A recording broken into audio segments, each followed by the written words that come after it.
ग्रहण ही ग्रहण, आफत ही आफत। 15 दिनों के भीतर 2 बड़े ग्रहण।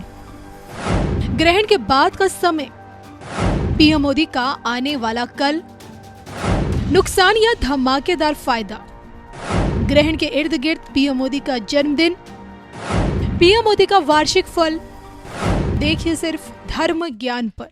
नमस्कार, धर्म ज्ञान के दर्शकों का स्वागत है। कविता राणा मेरे साथ, एस्ट्रोलॉजर डॉक्टर मयंक शर्मा जी। स्वागत है सर आपका। धन्यवाद कविता जी। धर्म ज्ञान के सभी दर्शकों को सादर नमस्कार। आपका हर पल मंगलमय हो। साल के अंतिम 2 ग्रहण, चंद्र ग्रहण और सूर्य ग्रहण, इसी महीने यानी कि सितंबर में आ रहे हैं। और हैरान करने वाली बात तो यह है कि इन 2 ग्रहण के बीच देश के प्रधानमंत्री नरेंद्र मोदी जी का जन्मदिन भी है। 17 सितंबर को वो 75 वर्ष के पूर्ण हो जाएंगे। 76वां वर्ष उनका शुरू हो जाएगा। और ऐसे में ग्रहण के बाद का समय देश के प्रधानमंत्री के लिए कैसा रहने वाला है, ग्रहण जाता हुआ ये जो ग्रहण है, ये किस प्रकार की चुनौतियां पीएम मोदी जी की राह में खड़ी कर सकता है, और साथ ही साथ ग्रहण का कितना बड़ा प्रभाव खुद पीएम मोदी की राजनीतिक जीवन पर पड़ेगा, इसी पर आज हम चर्चा करेंगे कि विश्व पटल पर पीएम मोदी के बढ़ते कद पर क्या ये ग्रहण सच में ग्रहण लगाएगा। आइए मयंक जी से सबसे पहले जानेंगे कि अभी की परिस्थितियों में पीएम मोदी जी की कुंडली क्या कहती है, बताएं। बिल्कुल, देखिए अगर इनकी कुंडली की बात करें तो वृश्चिक लगन, वृश्चिक राशि की इनकी कुंडली है। और लगन में चंद्र मंगल की युति है। महालक्ष्मी राजयोग है, नीचभंग राजयोग बना हुआ है। भाग्येश लगन में होते हैं तो व्यक्ति महाभाग्यशाली बनता है, और लगनेश के साथ बैठा हो तो कोई भी व्यक्ति उसका कुछ बिगाड़ नहीं पाता है। यानी कि एक कहते हैं ना कि उनके ऊपर हमेशा दिव्य दृष्टि है जी। कहीं ना कहीं माता रानी का, भगवान शिव का, विष्णु जी का आशीर्वाद हमेशा उनके ऊपर बना रहता है। जैसी विपरीत परिस्थिति बनती है तो कहीं ना कहीं वो सब हमारे जो भगवान है उनको उस विपरीत परिस्थिति से बचा लेते हैं, निकाल लेते हैं। तो ये एक ब्लेसिंग है। ये मैंने देखा है कि बहुत कम लोगों की कुंडली में होती है। ऐसा नहीं है कि इनके अलावा और लोगों की कुंडली में नहीं है। देश में लाखों लोगों की कुंडली में है, लेकिन बहुत कम लोग हैं जिनकी कुंडली में इस तरह की ब्लेसिंग होती है। ऐसे व्यक्ति खराब समय में भी अच्छा करते हैं, तो ये ब्लेसिंग होती है जी। पंचम भाव में इनके राहु बैठा है, चतुर्थ भाव में बृहस्पति है, दशम भाव में शनि और शुक्र मित्र जब एक साथ बैठ जाएं तो व्यक्ति जो है उसकी जो ख्याति है वो अंतर्राष्ट्रीय स्तर की होती है। यानी कि इंटरनेशनल लीडर बन जाते हैं। कहीं ना कहीं पूरा विश्व उनको जानता है। 11वें भाव में सूर्य, बुध और केतु की युति है। तो ये तो इनकी ग्रह स्थिति बन रही है। वर्तमान में एक चीज समझने वाली ये है कि ग्रह गोचर में चतुर्थ भाव में इनका राहु चल रहा है इस समय, और ग्रहण वाले दिन चंद्रमा भी वहीं रहेंगे। यानी चतुर्थ भाव में राहु चंद्रमा का ग्रहण रहेगा, और दशम भाव में इनके केतु रहेंगे। एकादश भाव में जो ग्रह स्थिति बन रही है वो सूर्य, बुध और केतु की बन रही है। दशम भाव में सूर्य, बुध, केतु एक साथ रहेंगे। लेकिन कहने का मतलब मेरा यह है कि इनकी कुंडली में भी सूर्य, बुध और केतु की युति है। तो कहीं ना कहीं इस युति के प्रभाव के चलते ये जो ग्रहण के बाद का समय है, ये नरेंद्र मोदी जी के लिए बड़ा खास रहने वाला है, हमारे प्रधानमंत्री जी के लिए।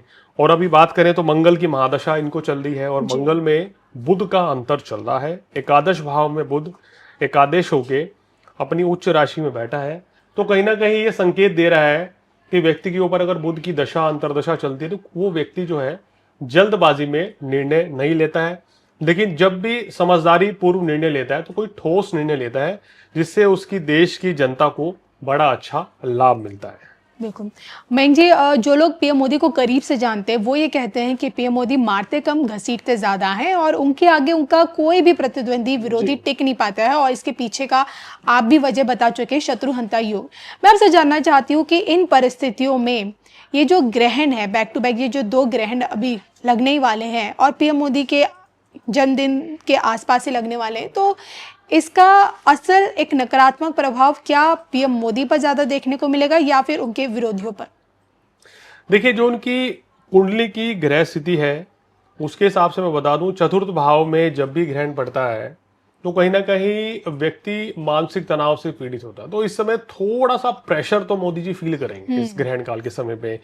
और जो भी कोई वो ठोस निर्णय लेने जा रहे हैं उसके बारे में 10 बार विचार विमर्श करके उसको एप्लीकेबल भी करेंगे। तो कहीं ना कहीं थोड़ी सी मानसिक पीड़ा, मानसिक चिंता उनकी कुंडली में दिखाई दे रही है। और स्वास्थ्य का थोड़ा इनको ध्यान रखना चाहिए इस समय पे, जो ग्रह स्थिति बन रही है। लेकिन ऐसा कोई संकट, ऐसी कोई विपत्ति, कोई परेशानी हमारे प्रधानमंत्री जी के ऊपर आए, कोई बड़ा संकट आए, ऐसा कुछ भी नजर नहीं आ रहा है। या उनकी छवि जो है, कोई भी पड़ोसी देश या दूर दराज का देश खराब करने की कोशिश करे, ऐसा कतई संभव नहीं है। तो ये चीजें तो नहीं होने जा रही है।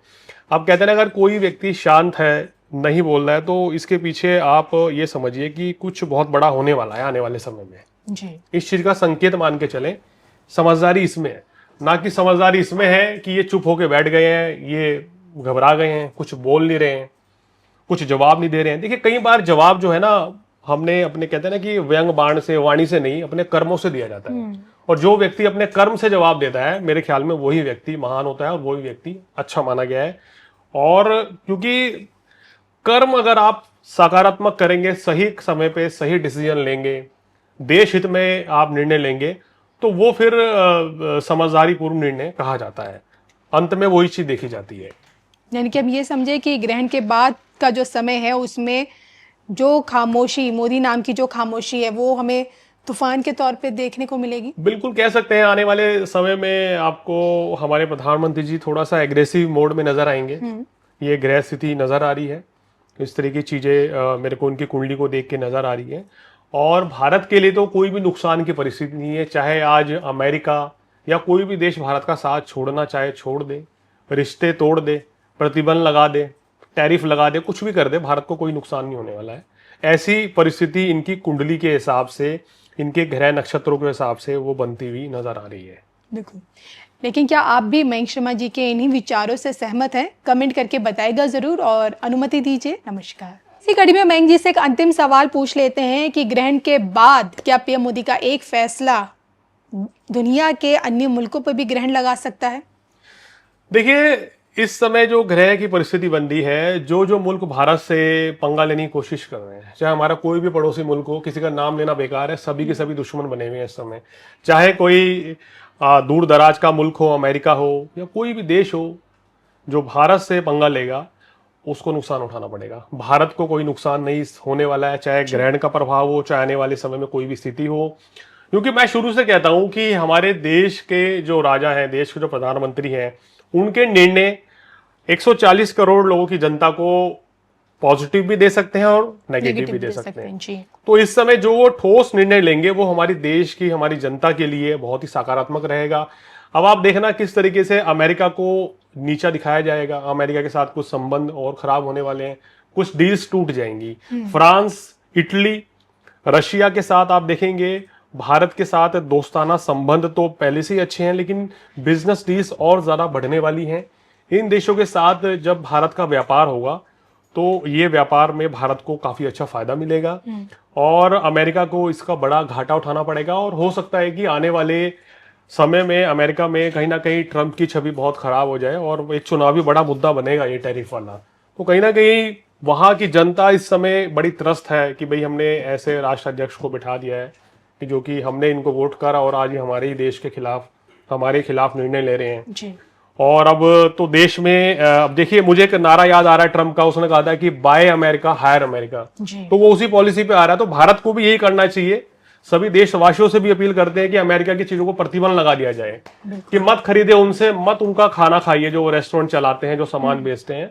स्वदेशी अपनाओ, हमारे मोदी जी कहते हैं कि वोकल फॉर लोकल, ये पॉलिसी होनी चाहिए। देश में जो चीजें बन रही हैं उनका उपयोग ज्यादा से ज्यादा करना चाहिए और हमारे जो हिंदुस्तानी जो रेस्टोरेंट हैं या जो कपड़े हैं उनको खरीदें। क्यों बाहरी चीजें खरीदें? हमारे देश में कोई कमी नहीं है। अपने देश की स्थिति मजबूत करें, प्रधानमंत्री के साथ रहें, सकारात्मक निर्णय लें और अमेरिका जैसे देशों को सबक सिखाएं और उनको उनकी औकात दिखाएं कि वो है कहां। 140 करोड़ की जनसंख्या है कविता जी, अगर आधे भी प्रतिबंध कर दें, आधे भी रोक लगा दें तो अमेरिका 0 लेवल पे आ जाएगा। ट्रंप को उसकी औकात समझ में आ जाएगी। बिल्कुल। आपको क्या लगता है, क्या सच में ऐसा होने वाला है? कमेंट करके बताइएगा जरूर। नमस्कार।